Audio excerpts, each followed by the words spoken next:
Scooter మీద పోతుంటే speed breaker అడ్డు వచ్చిందంట. స్పీడ్ బ్రేకర్ అడ్డు రాగానే స్పీడ్ బ్రేకర్ పక్కన స్టాండ్ వేసి ఇక ఏడుస్తూ ఉన్నాడంట. స్పీడ్ బ్రేకర్ వచ్చింది, ఏం చేద్దునని. ఇప్పుడు ఏమంటారు ఆయన చెప్పండి?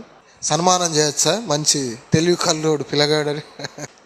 చాలా ధైర్యవంతుడు ఆయన. అర్జున అవార్డు ఇవ్వచ్చా?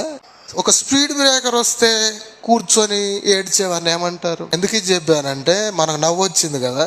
మనం కూడా సమస్యలకు భయపడి ఏడుస్తూ ఉంటే మనం కూడా ఆ స్పీడ్ బ్రేకర్ దగ్గర స్టాండ్ వేసి ఏడ్చే వాళ్ళతో సమానం కాదా? ఎందుకంటే మనకు కొండలాంటి సమస్య అయినా దేవునికి స్పీడ్ బ్రేకర్ కూడా కాదు అది.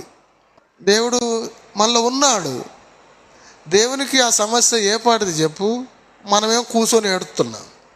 కొన్నిసార్లు అర్థం చేసుకోవాలి, ఇది ఎంత కొండలాంటి సమస్యలైన తెప్పల్లాగా తేలవేసే దేవుడు ఉన్నాడు.